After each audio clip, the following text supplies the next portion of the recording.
bom tempo, tá? Ô Cabral, justifica então, né, na sua visão, esse juro assim, neste patamar, olhando para o juro real, porque esse acho que é o principal ponto das críticas em relação ao governo, quanto atrapalha para o crescimento. A gente sabe, né, exatamente que acaba impactando muito para o crescimento do país, apesar, né, dessa outra parte ali, desse gasto ainda, né, do governo, né, é uma política mais expansionista, a gente não tem essa âncora fiscal, ok.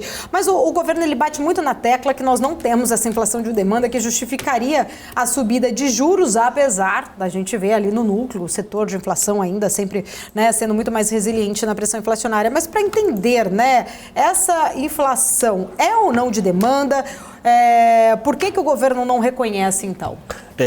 Porque Deus não reconhece porque tá de sacanagem com a minha cara, né? Deixa eu só achar aqui um dado, cadê dados PPI ao vivo? Quando foi o IPCA aqui? Deixa eu pegar rapidinho o número para poder pegar a inflação de serviços anualizada. A inflação de serviços anualizada está rodando na casa de 7, 8%. Ó. Inflação de serviços anualizado está rodando na casa de 7,9%. Então quer dizer que esses juros reais que falam de 8 é em relação ao IPCA geral, mas em relação a de serviços, que é a grande preocupação dele, uma conta de padaria, porque teria que fazer juros sobre juros. 8, 7, 8, 4, 8, 9, 10, 11, 12, 13. Então nós estamos com juros reais de 6% ao ano. Então até que se você for ver papel NTNB, está tudo rodando na casa de 6. Então nossos juros reais não é de 8, como falo. Deixa eu melhorar. Ele é de 8 em relação ao IPCA geral. Mas a grande preocupação do Banco Central está sendo o IPCA de serviços, mas não só Brasil. Lagarde fala isso toda hora, Jerome Powell faz isso toda hora, o cara do Canadá lá fala isso toda hora, então não é uma invenção brasileira.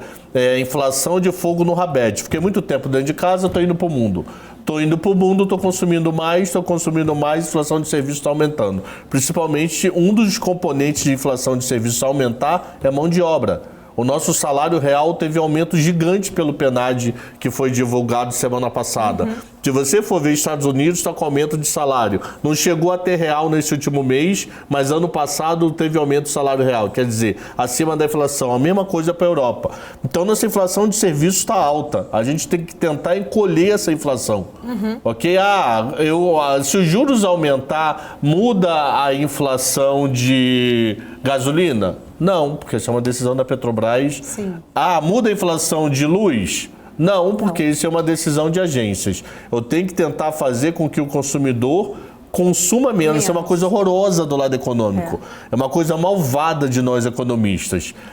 Por quê? Porque um dos modos mais clássicos de você controlar a inflação é inibir consumo. A partir do momento que você inibe consumo, o empresário, para tentar ter aquele consumo de volta, ele tende a baixar preço ou a não subir.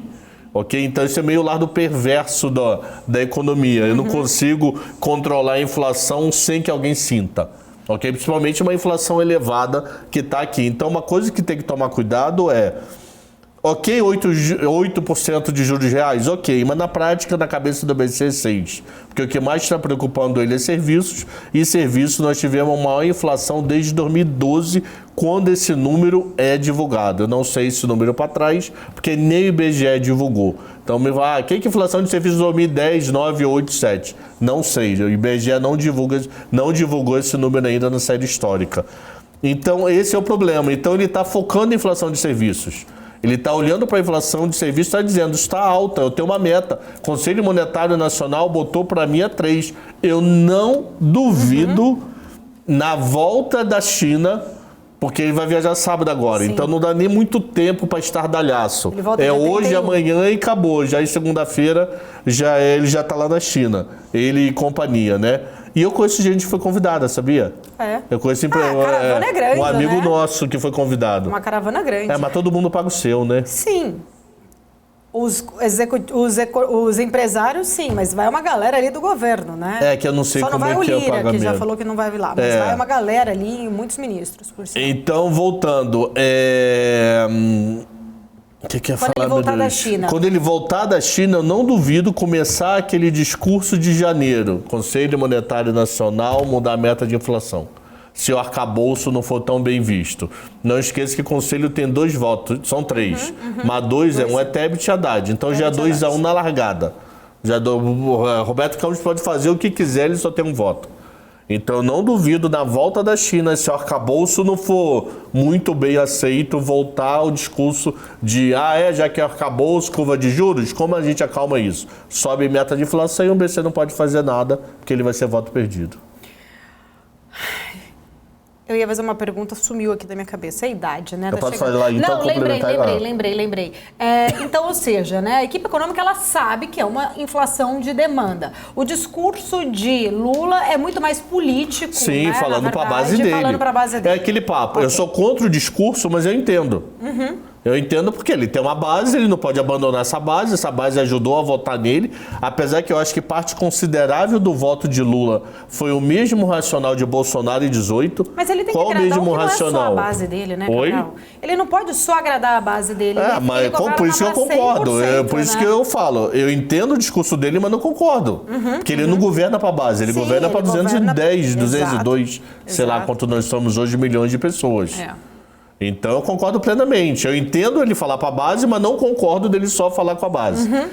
E não esqueça, Lula, que parte considerável do seu voto teve o mesmo racional de 18. Em 18 eu não queria PT, votei em Bolsonaro. Muita gente pensou assim. Em 2022, muita gente votou em você, Lula, porque não queria Bolsonaro. Então você não tem essa base toda de 50 milhões de votos, todo mundo é teu brodezinho, não. Parte considerável ali é porque eu não queria encarar Bolsonaro com mais 4 anos. Como foi a história de 18, que não queria encarar a Haddad e votaram em Bolsonaro. Então ele não tem essa aprovação toda, mas ele fala para a base.